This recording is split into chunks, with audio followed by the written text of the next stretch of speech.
नमस्कार, आप देख रहे हैं हमारा राजस्थान। मैं हूं हर्षदा आपके साथ। पाली जिला पुलिस ने एक बड़ी कार्रवाई को अंजाम दिया है। करोड़ों रुपए चोरी करने के बाद फरार दो आरोपियों का एक बस्ती में जाना महंगा पड़ गया। बस्ती में विवाद के बाद पहुंची पुलिस ने दोनों को गिरफ्तार कर कड़ाई से पूछताछ की तो चोरी का खुलासा हो पाया। महाराष्ट्र की सतारा पुलिस 2 महीने से फरार आरोपियों की तलाश में थी, जिन्हें आज पाली कोतवाली पुलिस ने गिरफ्तार किया। दोनों ही आरोपी पाली जिले के जोजावर गांव के रहने वाले बताए जा रहे हैं। दोनों आरोपियों ने अपने 2 और साथियों की मदद से मुंबई के प्रॉपर्टी कारोबारी के 3 करोड़ रुपए लेकर फरार हुए थे। पाली पुलिस ने दोनों ही आरोपियों की गिरफ्तारी की सूचना सतारा पुलिस को दी थी। पाली से हर्षपाल सिंह की रिपोर्ट। गश्त के दौरान हेड कांस्टेबल समदर सिंह और कांस्टेबल भंवरलाल गश्त के दौरान इनको झगड़े की इत्तला मिली, तब ये दो युवक भागने लगे पुलिस की गाड़ी को देख के। तो इनको रोका गया, नाम पता पूछा तो गलत नाम पते बताए और झगड़ा करने के ऊपर बस्ती में किसी से झगड़ा किया। तसल्ली से पूछा तो सही नाम पता बताया तो उन्हें गिरफ्तार किया था 128 BNS 170 में। थाने लिए तसल्ली से पूछताछ की तो पाए गए कि इन्होंने बताया कि हमारे खिलाफ मुकदमा है संबंधित सितारा थाना महाराष्ट्र में। वहाँ पता किया तो ये करीब 2,90,95,00,000 रुपए लेके भागे हुए हैं। जो दो आरोपी पहले गिरफ्तार हो चुके हैं और इनकी तलाश में पुलिस थी, तो वहाँ से पुलिस को इन्फॉर्म करने पे पुलिस आ गई है, तो उनको सुपुर्द किया जाएगा। जालौर पुलिस अधीक्षक ज्ञानचंद यादव निर्देशन में सायला पुलिस ने लूट की वारदात का बड़ा खुलासा किया। मामले में पुलिस ने करीब 200 सीसीटीवी कैमरे खंगाले। साथ ही साथ तकनीकी सहायता और पूछताछ की मदद से पुलिस ने बड़ी कार्रवाई को अंजाम दिया है। आपको बता दें कि जिला पुलिस अधीक्षक ज्ञानचंद यादव ने बताया कि मामले में 2 आरोपियों को गिरफ्तार किया जा चुका है, जिनका नाम छगनाराम व मालाराम है। तीसरे आरोपी को नशे के मामले में चित्तौड़गढ़ पुलिस ने गिरफ्तार किया है। वहीं चौथा आरोपी फरार है, जिसकी दबिश दी जा रही है, जिसे जल्दी ही गिरफ्तार कर लिया जाएगा। जालौर से ब्यूरो रिपोर्ट। मीडिया साथियों को नमस्कार।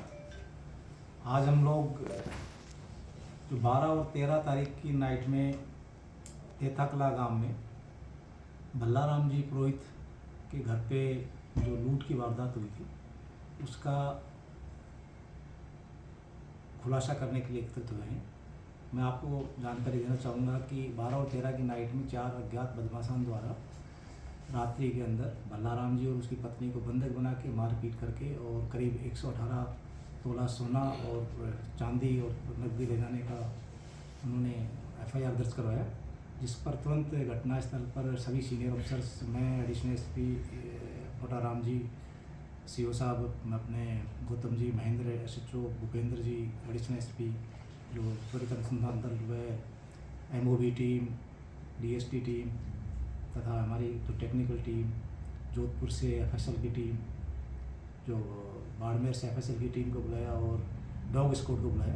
तो उस दिन हमारे को काफ़ी सारे जो सभी अधिकारी होंगे, सभी टीमों ने बहुत गहनता से उसका अनुसंधान किया। तो कुछ महत्वपूर्ण साक्ष्य मौके पे से मिले और उनको एकत्रित करते हुए मुझे बड़ी खुशी है कि पूरी सभी टीमों ने बहुत कड़ी मेहनत करते हुए करीब 200 के लगभग कैमरे खंगाले, तकनीकी साक्ष्य एकत्रित किए तथा आसपास के जो सूत्र सूचनाएं थी उनको एकत्रित की और 2 जो बदमाशान थे उनको आज गिरफ्तार किया है। और दोनों बदमाशान छगनाराम पुत्र अमराराम और एक मालाराम पुत्र अमराराम देताकला के रहने वाले हैं। और मैं जैसे कि आप लोग उस दिन भी पूछ रहे थे, हमें ऐसा लग रहा था कि इस घटना से पहले उन्होंने पक्का रैकी की होगी। इनमें जो ये छगनाराम है, इसने वहाँ पे कुछ दिन के लिए काम किया था, कुछ मिट्टी वगैरह भरा का काम किया था। तब इसने पूरी रैकी की थी घर में कहाँ ये सोना चांदी या मूल्यवान वस्तु या पैसे वगैरह रखते हैं और उनको कैसे ये लूटपाट करनी है, इसका उन्होंने पहले प्लानिंग कर लिया था। और इसमें जो 2 बदमाशान हैं, वो तीसरा बदमाश है, वो यहाँ से लूट की वारदात करने के बाद में साउथ में भागने की कोशिश में था और वो चित्तौड़गढ़ में MD और अफीम के साथ में गिरफ्तार हो चुका है। उसको भी पुलिस लेके आ रही है। और चौथा जो बदमाश था, वो भी अभी जानकारी मिली है कि वो भी साउथ। देवली उनियारा विधानसभा सीट पर बीजेपी प्रत्याशी राजेंद्र गुर्जर को ऐतिहासिक जीत के बाद सीएम भजनलाल शर्मा ने फोन कर राजेंद्र गुर्जर को जीत की शुभकामनाएं दी। आपको बता दें कि भाजपा प्रत्याशी को 1,599 वोट मिले हैं। वहीं निर्दलीय प्रत्याशी नरेश मीणा को 59,478 वोट मिले। कांग्रेस प्रत्याशी कस्तूरचंद मीणा को 31,200 95 वोट मिले तो वहीं बीजेपी प्रत्याशी राजेंद्र गुर्जर 41,121 वोटों से जीत दर्ज की है। जिला कलेक्टर व जिला निर्वाचन अधिकारी डॉक्टर सौम्या झा ने मतगणना शांतिपूर्ण तरीके से पूरी होने पर पुलिस प्रशासन व आम जन का आभार व्यक्त किया है। कलेक्टर साहिबा ने कहा कि समरावता गांव की घटना के बाद चुनाव चुनौतीपूर्ण हो गया था, लेकिन प्रशासन ने शांतिपूर्ण तरीके से चुनाव को संपन्न कराया। वहीं जिला कलेक्टर डॉक्टर सौम्या झा ने क्या कुछ कहा, आइए सुनते हैं। टॉक से प्रियदर्शन वैष्णव की एक खास रिपोर्ट। एकदम चुनाव शांतिपूर्ण तरीके से संपन्न हुआ है। किस तरीके का खुला चुनाव रहा, प्रशासन ने इसमें पूरी अपनी ताकत झोंकी, आप भी पूरे कमान संभाली, किस तरीके का चुनाव रहा, क्या नतीजे रहे? देखिए, नतीजे अभी 20 राउंड हमारे कंप्लीट हो चुके हैं और नतीजों में राजेंद्र गुर्जर साहब जो कि बीजेपी के प्रत्याशी थे, उन्होंने 1 लाख से कुछ अधिक वोट लिए हैं और जो नेक्स्ट कैंडिडेट है नरेश मीणा, उनसे 41,121 की लीड ली है। अभी हमारी वीवीपैट स्लिप की काउंटिंग चल रही है। चुनाव प्रक्रिया में जैसे सब जानते हैं कि थोड़ा सा डिस्टर्ब रहा था। एक हमारा समरावता गांव था, उसमें चुनाव के बाद बूथ के बाहर कुछ घटनाएं ज़रूर हुई थी, जिसकी वजह से काफ़ी हम लोगों को भी स्ट्रेस था कि आज भी कुछ घटनाएं हो सकती है। लेकिन इस वजह से हमने भी अपनी तरफ से पूरी कोशिश की थी। पुलिस जाब्ता भी पूरा लगाया था और हमारी प्रशासनिक टीम भी काफ़ी मुस्तैदी से काम किया। तो अभी तक सब कुछ शांतिपूर्ण तरीके से मतगणना भी हो गई है और रिजल्ट भी ऑलमोस्ट हमारे पास आ गया है। फॉर्मेलिटियाँ कुछ बची हैं। Thank you. क्या रिजल्ट रहा है? रिजल्ट में बीजेपी प्रत्याशी ने 41,121 वोट से नेक्स्ट प्रत्याशी पे लीड ली है। देखिए मैडम, बड़ी जद्दोजहद रही, खासकर मतदान से लेकर मतगणना तक की। उसमें किस तरह से जो पूरा स्टाफ भागीदार रहा, उसको किस तरह से आप देखते हैं और जो पूरा कामकाज रहा उसको क्या देंगे? जो 13 तारीख को रात को जो घटना हुई थी, उसके बाद से ये क्लियर है कि हमारा स्टाफ और पुलिस प्रशासन सब प्रेशर में थे और हमें ये कोशिश करनी थी कि आगे कोई भी शिकायत का कहीं भी मौका ना दें और इस तरह की कोई भी स्थिति उत्पन्न ना हो जिसमें कि जनता को या किसी को भी किसी तरह की परेशानी का सामना करना पड़े। इसके साथ ही चुनाव का परिणाम भी ठीक से देना था, तो उसके लिए हमने काफ़ी कोशिश की थी। 700 से अधिक पुलिस वाले हमने लोकल लगाए थे। 100 अधिक फोर्स की भी मांग की थी, जो कि राज्य सरकार ने पूरी की थी। 800 से अधिक पुलिस जाब्ता लगा के बाहर पूरा पैक किया था, जिससे कि कोई भी लॉ एंड ऑर्डर की स्थिति किसी भी केस में ना बिगड़े। इसके साथ ही इंटरनली हमारे स्टाफ का बार बार हमने वो रिहर्सल करवाया था, जैसे एक एक केस में कि यदि ये होता है तो क्या करे, वो होता है तो, इसकी काफ़ी तैयारी करवाई थी। तो उन्हीं मेहनत का परिणाम, और हमारी टीम ने भी काफ़ी आगे चल के बहुत अच्छे से काम किया, तो इस वजह से अभी तक तो स्थिति अच्छी से निकली। देखिए कुल मिला के कितना तनावपूर्ण ये पूरी प्रक्रिया रही, क्योंकि 13 तारीख के बाद से चुनाव अपने आप में चुनौती होता है, लेकिन 13 तारीख के बाद ये बहुत बड़ी चुनौती बन गया था आपके लिए। तनावपूर्ण तो था, मेरे लिए भी था और हमारी पूरी टीम के लिए भी था और जनता के लिए भी था। जनता से भी जो बात आ रही थी वो यही थी कि टोंक में जिस तरह की घटनाएं हुई है वो उनको बिल्कुल ही एक्सेप्टेबल नहीं है। थैंकफुली उस तनाव की वजह से जो काम किया है हमारी टीम ने, वो ऐसा किया है कि मैं सराहूंगी बहुत अच्छे से। क्या अब रिलैक्स महसूस कर रहे हैं? ये परिणाम अब जारी हो गया, अभी तो चल ही रहा है वीवीपैट स्लिप, इसके बाद बाकी रिलैक्स है, मतलब मान रहे हैं? बिल्कुल।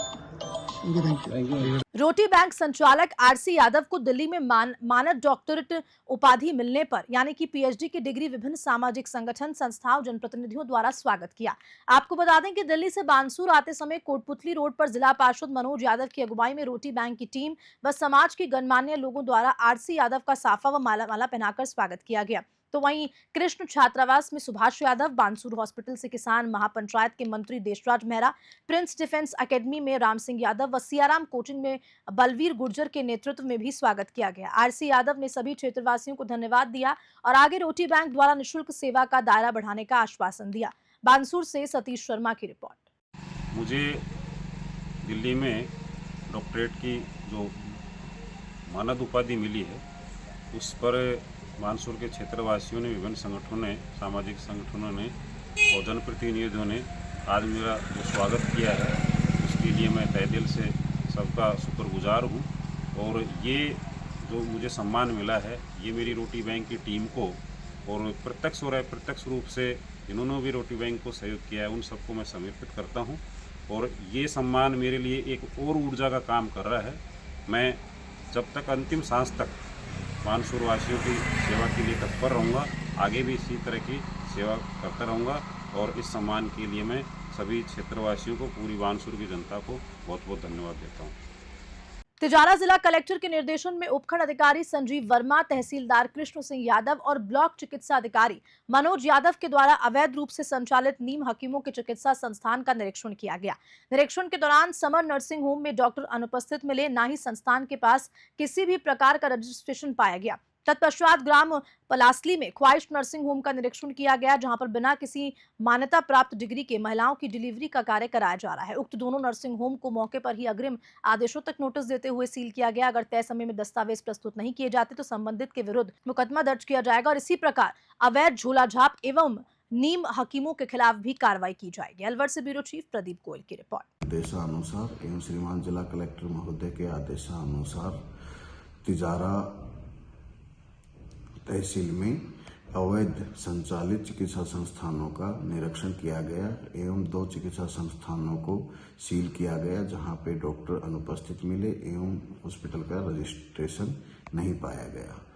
अलवर के रामगढ़ विधानसभा क्षेत्र में हुए उपचुनाव में भाजपा प्रत्याशी सुखवंत सिंह ने 14,000 वोट से जीते हैं। 2 राउंड की काउंटिंग से पहले ही कांग्रेस प्रत्याशी आरएन जुबेर काउंटिंग हॉल छोड़कर चले गए थे। उन्होंने हॉल से निकलते ही बीजेपी के कार्यकर्ता अमनदीप को बधाई तक दे दी। 13,614 वोटों से जीतने पर बीजेपी प्रत्याशी सुखवंत सिंह ने कहा कि ये जनता की जीत है, सबके लिए बराबर प्रयास करेंगे।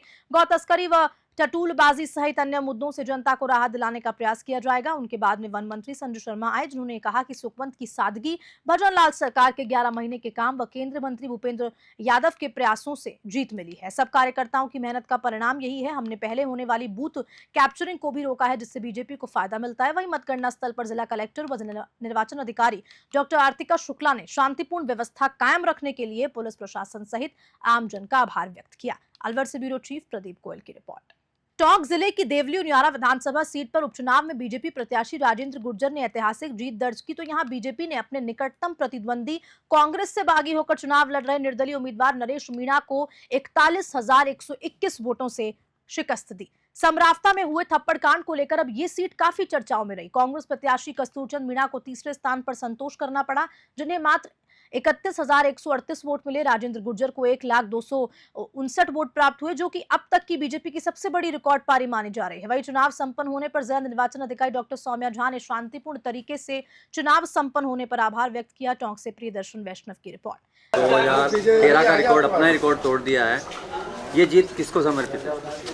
ये जीत आम जनता की, आम कार्यकर्ता की, और जो जिन्होंने भी मेरे को प्रत्यक्ष रूप से सहयोग किया, वो सब ये जीत उनकी है। और मैं आपके चैनल के माध्यम से सभी को धन्यवाद देना चाहता हूँ कि जिस प्रकार उन्होंने ये लोकतंत्र के उत्सव में बढ़ चढ़कर हिस्सा लिया और अब तक की सबसे बड़ी जीत बीजेपी की उन्होंने दर्ज कराने जा रहे हैं, तो मैं तो सबको धन्यवाद देना चाहता हूँ आपके चैनल के माध्यम से। डबल इंजन की सरकार का फायदा मिला या नरेश मीणा का सहारा मिला?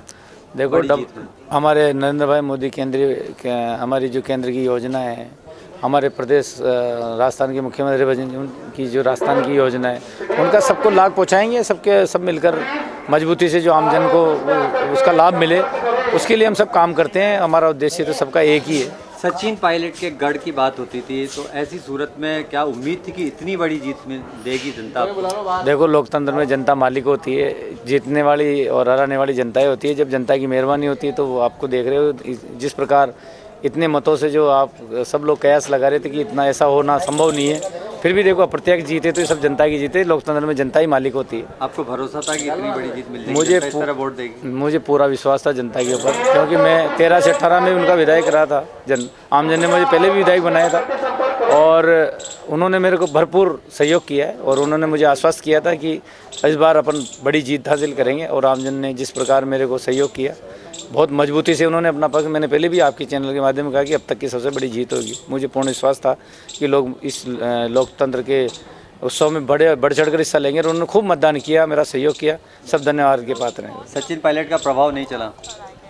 अभी किसी का प्रभाव नहीं चल रहा है, यहाँ तो जनता का प्रभाव चलता है कि लोकतंत्र में जनता ही मालिक होती है, तो हम तो उसी के मुरीद हैं। वो हमको ऊपर पहुँचाती है तो जहाँ भी पहुँचाती है कि सेवा का मौका दे रही है, तो जनता की मेहरबानी है। अब राजेंद्र गुर्जर किस तरफ देख रहे हैं आगे? मैं बस जनता की सेवा करूंगा। उन्होंने मेरे पर विश्वास जताया तो मैं उनकी विश्वास पे खरा उतरूंगा और जब मुझे याद करेंगे उनके बीच में रहूंगा। मौजूदा विधानसभा में आप ऐसे पहले गुजर विधायक होंगे जिन्होंने 2 चुनाव जीतकर जो है विधानसभा में प्रवेश कर रहे हैं आप लोग, तो क्या उम्मीद है कि कहीं अब लाल बत्ती पे भी नजर? ये सब जनता की मेहरबानी है। जनता जनार्दन हमें आशीर्वाद देती है। हमारा तो उद्देश्य एक ही कि जनता की सेवा करें, ईमानदारी से करें। क्या प्राथमिकता रहेगी यहाँ पे आपकी? प्राथमिकता जाएंगे क्षेत्र में। वैसे तो बड़ी समस्याएं थी हमारी, जो माननीय मुख्यमंत्री जी ने जो हमारे वेसलपुर स्थापित हुए थे 17 करोड़ की रोड देके उनको सौगात दी है, क्योंकि वो काफ़ी समय से अटका हुआ था मामला। मैंने गई बार भी विधानसभा में उठाया था 13 से 18 में, पर उस समय सफल नहीं हुआ था। इस बार वो रोडों का काम भी शुरू हो गया, टेंडर भी हो गए, काम भी शुरू हो गया।